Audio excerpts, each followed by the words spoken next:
Hi, today I'll be talking about Wendy as a feminist character and the power struggles in The Shining. So, throughout my presentation, I will talk about the Hornbeck article along with the power struggles between the characters. I'll discuss Wendy as a feminist character in the article, and then I'll move on to discussing the characters in the book and how I see their power relationship between one another. So now I'm going to be discussing or just going over Hornbeck's article and just the basics of what's in it. It's called Who's Afraid of the Big Bad Wolf? Domestic Violence in The Shining. So she talks about domestic violence, talks about the feminist and queer theory of audience identification, gender, and erotic pleasure, along with the significant contributions of King, Kubrick, Duvall, and Diane Johnson, who is the screenwriter.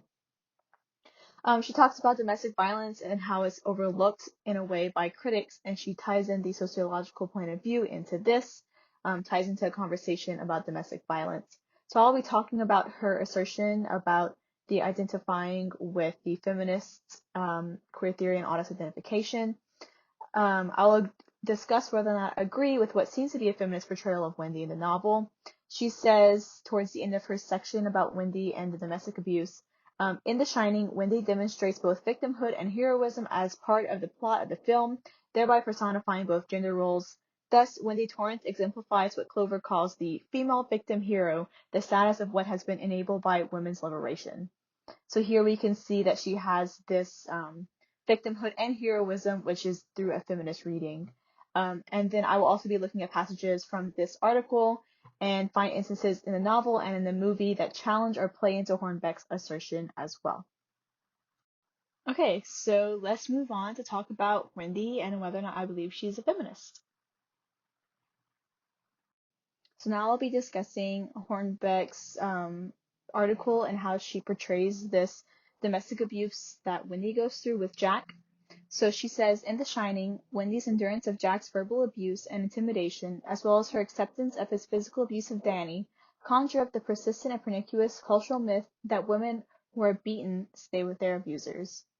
And she says, in The Shining, the realities of partner abuse are reflected in the fact that the threat of separation prompts Jack's Jekyll and Hyde transformation into a crazed, axe-wielding killer.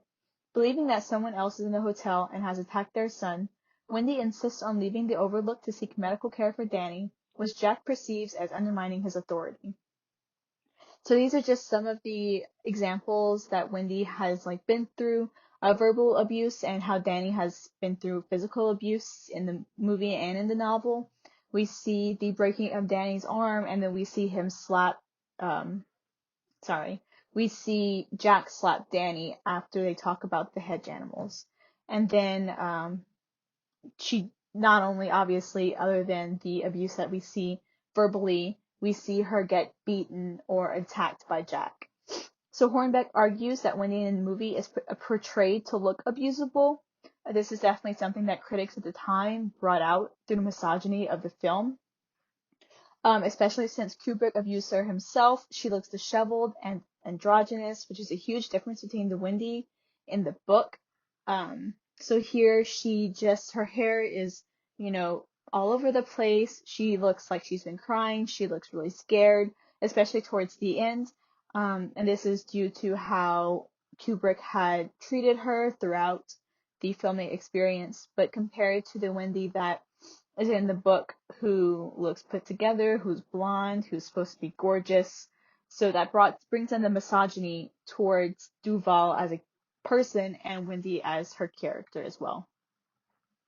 So Hornbeck says on page 712, audiences literally see Wendy as a victim. Her victimhood is written on her body, in her submissive body language, her nervous, evasive demeanor, and the fact that she seems to be always on edge.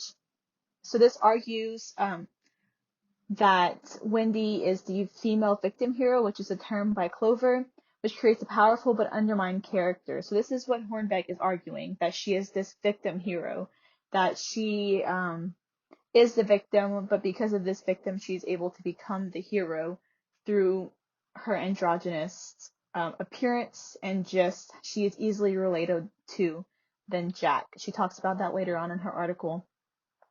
about how there's a turning point after Jack attacks her physically, that people stop relating with Jack and start relating with her.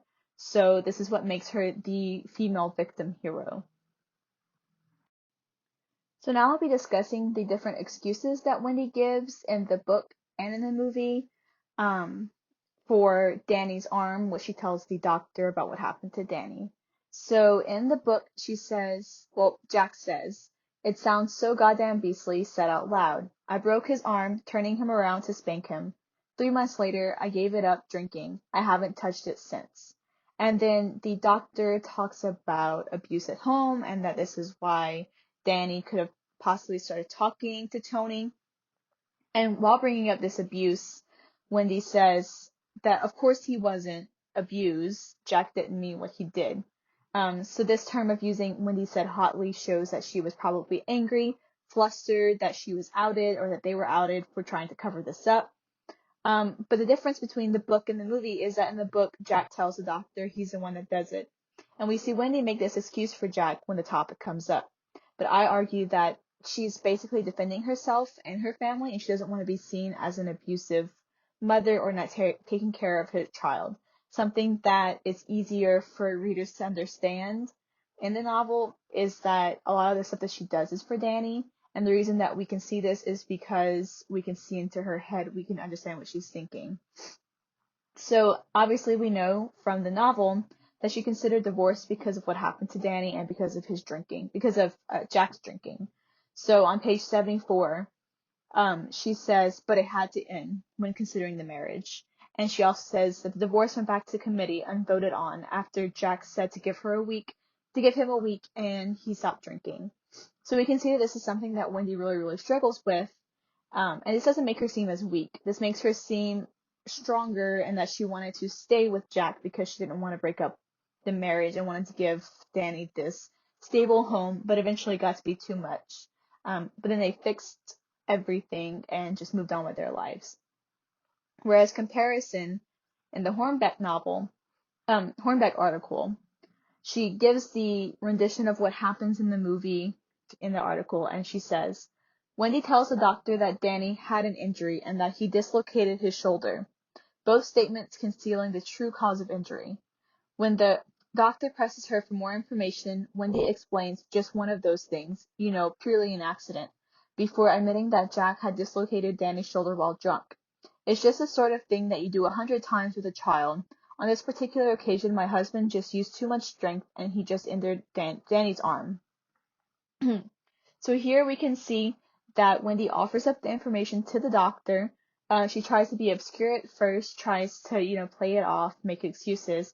However, she eventually tells the doctor, but she makes it seem like that's just something that happens. She seems to actually believe it herself as well. It makes her out to be this airhead, this character who just is submissive and just does everything that her husband says. It just says, oh, it's the sort of thing you do 100 times with a child. It's excusing her husband for what is going on, and I think that this makes her seem to be weak. And in comparison, especially to the book, we can't really see into Wendy's head here. We're just kind of watching the movie and understanding what's going on. So there's this disconnect between these two scenes, and I would argue that the scene in the movie makes her seem like a weaker character and not as feminist because she is not standing up for herself or her child as well. So now I will be talking about the sexism in Wendy's appearance and description, whether it be the novel or the movie. So in the novel, King's descriptions of Wendy are, she smiled a little in the darkness, his seed still trickling with slow warmth from between her slightly parted thighs, and her smile was both rueful and pleased. And then he says, she had taken off her shirt and lay on the bed, her belly flat, her breasts aimed perkily at the ceiling. So through these descriptions, we can see that King is sexist and is using sexist language to describe her, describes her as sexy and uses overly sexual descriptions of her. We can see here that even though she is her own character, that his seed still trickling with slow warmth shows that she's still susceptible to the man and she is still owned by her husband. And here that her shirt was off and her breasts were aimed perkily at the ceiling is just things that aren't really conveying that she is a strong feminine feminist character, that she plays into her femininity as well. So this could be positive or negative, but here we can see that King is using this overly sexual language as just these high expectations that people had of women at the time. In stark contrast to that, we see Duval is completely covered up. We see here that she has this turtleneck and a long sleeve shirt and these overalls. And then here we can see again like a high-rise neck with long sleeves with a long dress. This shows that she is a little bit more androgynous, as been said before. So this is one of the main points that Hornbeck says in her article. It says, in Kubrick's film, Wendy is much less attractive and much less confident in her bearing. Duval plays a role without any sex appeal. Her hair looks dirty and unkempt, and her clothing is not especially flattering. So while it can be feminist because she's dressing not to please, we see here that she's dressing for herself, whereas, the Wendy in the book was obviously used as this sexy icon for men, especially her husband. But the reason why the fact that she does look like this, it makes many critics say that she's abusable, which shows the sexism of the people receiving this work as well. However, as I mentioned, that this brings her, as Hornbeck mentions, that this brings her confidence level lower by looking unkept. Hornbeck also says, Gravin takes up the idea of singular womanhood in these heroines who eschew conventional femininity and display an eccentric selfhood, making them uniquely qualified to battle the monsters in their films. So by breaking these gender norms, she could be seen as a feminist. As I mentioned before, she is dressed how she wants to be and is not dressed to please anyone. However, hiding this femininity takes away her confidence, as I mentioned. So despite King's sexist descriptions, she doesn't look abusable. He doesn't take away her femininity as a power of confidence. As I've mentioned, that Duval just looks, people say abusable, I say she just looks unkept, and it makes her seem less confident. So now I'll be talking about the two different endings and whether or not I see these endings as feminist or not. So the ending in the book, we see Wendy having this fight with Jack in the bar while he's drinking, and he is strangling her. And we see that Wendy takes the bottle on the side of her and says, but the bottle came down squarely on Jack Torrance's head, the glass shattering violently inside the straw. Here we see that she takes it upon herself to get away from Jack, and then after her and Danny bring Jack into the pantry and he escapes and she goes down to look for him, says, and he buried the kitchen knife, she buried the kitchen knife in his lower back up to the handle. So here we can see while she's being beaten by Jack, while she's getting beat with this mallet, that she is able to get a blow in on him, that she's able to stab him in the lower back. And then after he chases her upstairs into the bathroom, she doesn't have the knife anymore. The knife is in Jack's back. It says here, she slipped one of the razor blades out, fumbling at it, her breath coming in harsh little gasps. She had cut the ball of her thumb. She whirled around and slashed at the hand, which had turned the lock and was now fumbling for the bolt. So here what we see is that she does all of this herself. We can understand and read her perseverance through the novel. We can see and understand the tough time that she's been in, that she's been beaten, she's broken ribs, she's broken bones, she's been hit in the face, but she's able to escape him multiple times. She does have help from Danny and Dick, which kind of takes away a little bit of this independence. But however, we can see this independence through hurting Jack. She takes a beating, which shows that she's more than just this one female character. We also see that she's able to stand up to Jack, which I'll be arguing later on about power struggles, is something that Jack is really dependent on, is his physical abilities. And here we can see that she is able to match him. While she does get beat up and does look worse, she's able to hold her own and escape whenever she can. She hits him over the head with a bottle. She stabs him. She cuts him with razor blades.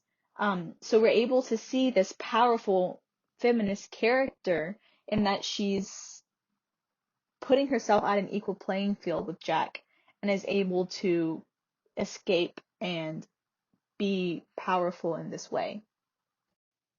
So now we'll talk about the ending of the movie with Jack and Wendy. In this first clip right here that I wish I could play, but I don't have time to, Wendy has a showdown with Jack on the stairs, and she's screaming the entire time. And here we can see that Wendy uses the knife to slash Jack's hand in the bathroom and helps Danny escape, but she is also screaming the entire time. Duval's screaming plays into this damsel in distress view that we have of her. So while she still gets things done, she saves her son. She does a lot of screaming, playing into the scared woman trope. With Kubrick's abuse that he shows, Duval, this just plays into this battered woman, and she does not exude confidence. She does not have this feminist quality about her. She's really scared, and we can see it here. She doesn't seem powerful. She doesn't seem, active. So in this first clip, she takes the opportunity to hit Jack rather than actively doing it. So if you would go back and watch it, you can see that she kind of like hits him, he gets stunned, and then she takes the swing. She takes the opportunity. It's nothing that she planned to do. It's just she was screaming, scared, and she did what she had to do. And the second clip, she's screaming and crying. She uses the knife to slash, but this removes her ability to quick think about the razors that were in the bathroom.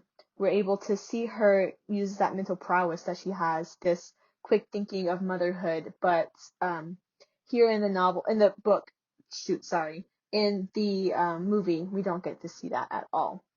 So that is the difference between the book and the movie ending. As you can see, she's very, very scared in this one, and she doesn't have that feminist or this powerful quality about her here. So now we have the question, is Duval's Wendy the feminist icon that Hornbeck says she is? I would agree through Hornbeck's evidence and through the proof that she has, plus doing some further research on my own and looking into the character, I would agree with what Hornbeck says. In terms of the final girl that Hornbeck brings up, she definitely is. Wendy breaks the typical feminine standards by being androgynous and by not being the sexy Wendy or the blonde bombshell that is in the book. However, towards the end, she is turned into the screaming woman at the end, looking and sounding very disheveled. So in terms of independence, I would say she's a feminist. She dresses how she wants. She dresses covered up. She doesn't dress for a man. And she's even seen to be doing Jack's job with the boiler. So there's a part where Jack is like screaming about how he's doing so much for everyone, but he really isn't. We see Wendy actually doing his chores. But I would say in terms of strength alone, book Wendy is a feminist as well. She takes down Jack and she escapes him while getting blows on him, and she's also beaten. She has broken ribs, she has broken bones. And it shows that she tries to leave Jack and she didn't want to stay in an abusive relationship. Whereas the other Wendy in the movie, we don't really see that side of her. We just see someone who is submissive and just does whatever she wants. I argue that this is different types of feminism between the book and the movie. But in terms of Hornbeck's feminism, I agree that she is this final girl, especially as I said with what she brings up and then the other stuff that I have provided through her article and through looking in the movie for examples as well. So now I'm moving on to the power struggle between the characters, and I will argue that Jack is the weakest main character out of the three family members and Dick Halloran. So for basing power off of the interactions with the Overlook, which would be their strength of will, Jack is the least powerful. So that is what my definition of power will be while discussing this. However, Jack is traditionally powerful. We see multiple times that he uses brute force throughout the novel. At the beginning, whenever he breaks or dislocates Danny's arm, and to beating Wendy and Dick at the end of the novel, and in the movie, ends up killing. We see, as well as this beating, we see him go off on one of his students and beat him as well. I argued that he is the weakest character because the hotel ends up getting him, and he has no shine according to Dick. I know we've discussed in class that he might have this reflection of the shine. Could have been the alcohol that suppressed it, depending on what you believe. But I believe that he is the weakest character because of this disconnection with his shine. Or if he does have a shine, that would be what it is.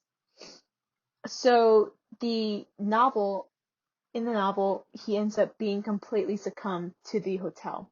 So we can see here from Tony. Tony says, "But your father, he's with the hotel now, Danny. It's where he wants to be. It wants you too, because it's very greedy." On page 620. And then Danny says later on, "Go on and hit me, but you'll never get what you want from me," on page 632. So that was Danny talking to Jack as the hotel.